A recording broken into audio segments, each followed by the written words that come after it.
يا صباح الورد والفل والياسمين على عيون احلى متابعين. ازيكم يا احلى اخوات في الدنيا؟ وحشتوني كتير كتير. النهارده بقى عندنا يوم جديد وروتين جديد مليان حيويه ونشاط وطاقه ايجابيه. تابعيني لاخر الفيديو وان شاء الله تستفادي منه. هنعمل ايه النهارده؟ هنعمل الفطير المشلتت. هنقول على طريقه العجن المظبوطه، ازاي نشلتت الفطير ويطلع مورق معانا ومدينا نتيجه كمان هايله، وكمان طريقه التسويه اللي تاخدي منها احلى نتيجه للفطير. يلا بينا نبدأ الفيديو بتاعنا. بس قبل ما نبدأ الفيديو زي ما تعودنا، تعالوا نكسب حسنتين ونذكر الله ونصلي على الحبيب. اللهم صل وسلم وبارك عليك يا حبيبي يا رسول الله. يلا بينا بقى نشوف مقاديرنا النهارده هتكون ايه. انا معايا هنا كيلو ونص من الدقيق، ومعايا ميه، ومعايا نص معلقه من الملح. اول حاجه مسكت بقى الدقيق بتاعي كده، نخلته نخله كويسه جدا عشان يبقى خالي من الشوائب. نزلت بقى بنص معلقه الملح وابتديت انزل بالميه تدريجي زي ما انتم شايفين. اهم حاجة ان انت تلمي العجين معاكي، يعني بتنزلي بالمية بتاعتك واحدة واحدة.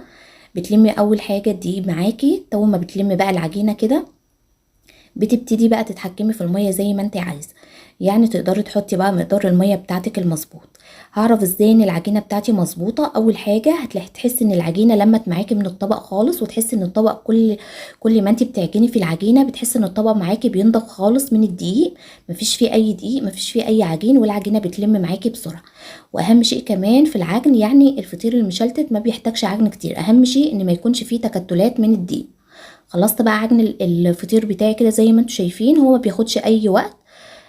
عندك عجان تقدري تعجني فيه، هتقدري تعجني كده زي ما انا عجنته على ايدي حسب ما تحبي.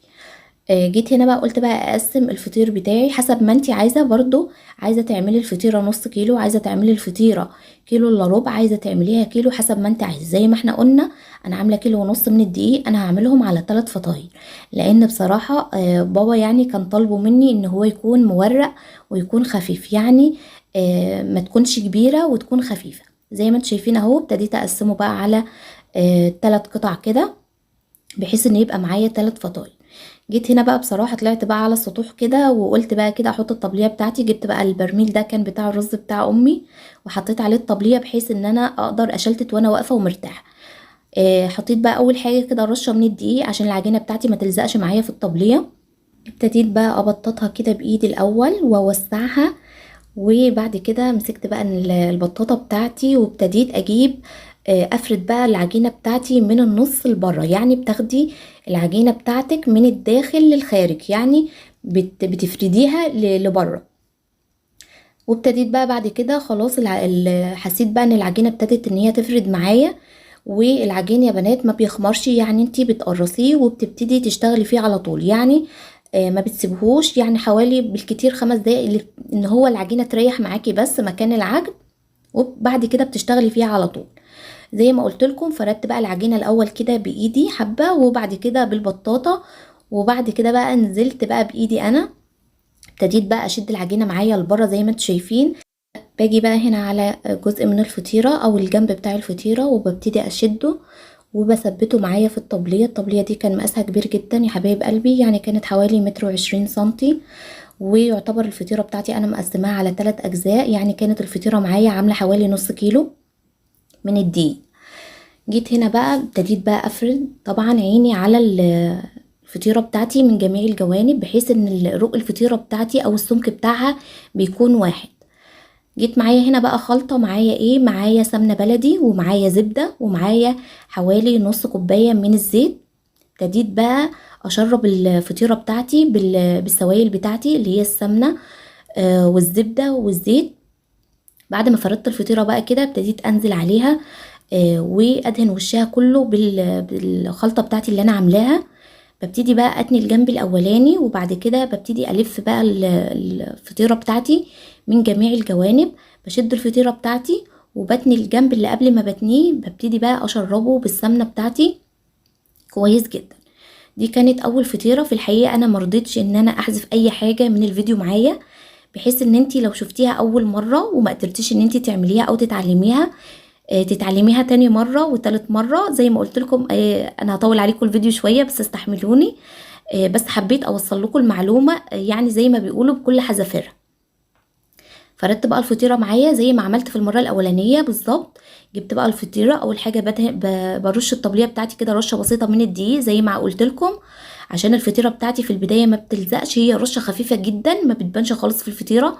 وبعد كده بوسعها شويه بايدي، وبعد كده بمسك بقى البطاطه بتاعتي وبجيب من الداخل للخارج. ولما بحس بقى خلاص ان العجينه بتاعتي ابتدت تفرد معايا، ببتدي اورق بقى العجينه بايديا انا، وبشدها بايديا. ما تشديش بقى بطراطيف ايدك كده، لا، بظهر ايدك كده، وبتبتدي تدخلي ايدك من تحت الفطيره وبتفردي لبره، يعني بتشدي معاكي العجينه لبره. خلاص بقى فردت بقى العجينه معايا، وخلاص حسيت بقى ان هي يعني زي ما بيقولوا كده جابت اخرها، ما عادش فيها اي حاجه من الفرد. زي ما قلت لكم عيني على الفطيره كلها، بحيث ان هي تكون بسمك واحد، يعني ما تكونش فيها حته مثلا تخينه وحته مثلا رقيقه، لا، تكون الفطيره معايا كلها بسمك واحد. خلاص حسيت بقى ان الفطيره بتاعتي كلها اتظبطت معايا، ببتدي بقى ادهن الفطيره بتاعتي بقى بالسمنه بتاعتي والزبده، وكمان النص كوبايه من الزيت اللي انا قلت لكم عليها. الخلطه دي حلوه جدا يا بنات، عايزه تعمليها بالسمنه والزبده بس من غير زيت براحتك، بس انا بفضل نص كوبايه الزيت، لان بتدي قرمشه حلوه جدا للفطيره معايا. ابتديت اتني بقى الفطيره معايا اهو، زي ما انتم شايفين، زي ما عملت في المره الاولانيه بالظبط. بتني بقى الفطيره، والحته اللي انا بتنيها من الفطيره معايا ببتدي اشربها من السوائل اللي انا عاملاها، بحيث ان الفطيره بتاعتي كلها تبقى طايلها الزبده بتاعتي والسمنه كويس جدا. زي ما انتم شايفين اهوت. هبتدي بقى الم الفطيره معايا، بلم الجنب اللي انا بلمه بس ايه طبعا من السوائل، وبلم الفطيره بتاعتي معايا كده، وببتدي اعملها تاني زي الفطير، زي الكحكه الصغيره كده، يعني بلمها على بعضها كده. خلاص انا ورقتها كويس جدا، ما تخافيش من اي حاجه.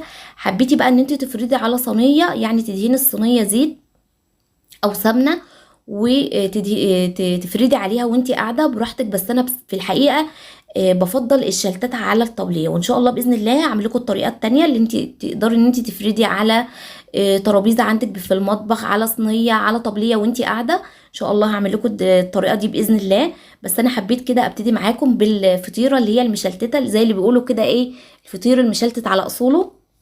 زي ما انتم شايفين اهوت.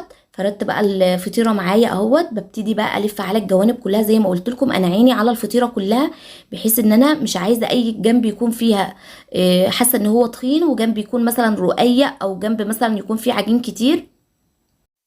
ويلا لو انت بقى وصلت لحد هنا من الفيديو، ما تحرمنيش من لمسه ايدك الحلوه على اللايك، عشان اللايك بيرفع من الفيديو وبيكون الدعم بتاعي. ولو انت اول مره تشوفيني، دي قناتي، قناه ام لينا. يا ريت تنوريني بالاشتراك في القناه، وفعلي زر الجرس، واضغطي على كلمه الكل، عشان كل ما انزل فيديو جديد يوصلك باشعار. بقول لكل حبايبي على القناه، شرفتوني ونورتوني، ووجودكم في قناتي على راسي من فوق، وربنا يخليكم ليا ويديمكم اللهم امين دايما نعمه في حياتي. وبقول لكم انا بحب جدا تعليقاتكم الجميله اللي بتشجعني وبتديني طاقه ونشاط ان انا اعمل كل جديد ليكم. زي ما انتم شايفين ما هو دي كانت تالت فطيره معايا. ابتديت برضو افردها نفس الفرده اللي انا فردتها في الفطيرتين الاولانيين، وببتدي بقى اشربها بالسوائل بتاعتي، السمنه بتاعتي والزبده. السمنه البلدي يا بنات بتدي طعم جميل جدا جدا للفطير، يعني بتدي نكهه وطعم حاجه كده فوق الخيال. في الحقيقه بقى انا كنت زي ما قلت لكم انا حاطه سمنه بلدي والزبده، فكان الفطير طالع معايا بقى ريحه وطعم وجمال مفيش بعد كده. ابتديت بقى احط الفطير بتاعي، طبعا كنت حاطاه الفطيره اللي انا كنت بعملها كنت بحطها في الصينيه. تدهين الصينيه ايه يا ام لينا؟ ما بدهنش الصينيه اي حاجه، لان الفطيره تو ما بتحطيها في الفرن بتبتدي تنزل السوائل بتاعتها كلها. سبت بقى الفطير بتاعي يرتاح كده حوالي 5 دقايق، وابتديت بقى افرد في الفطيره بتاعتي حسب السمك بتاعها. ودهنت بقى وشها معايا هنا. الخليط اللي انا دهنت بيه ده كان قشطه وكان سمنه. ابتديت بقى ادهن الوش بتاعي كده، وجينا بقى لمرحله التسويه.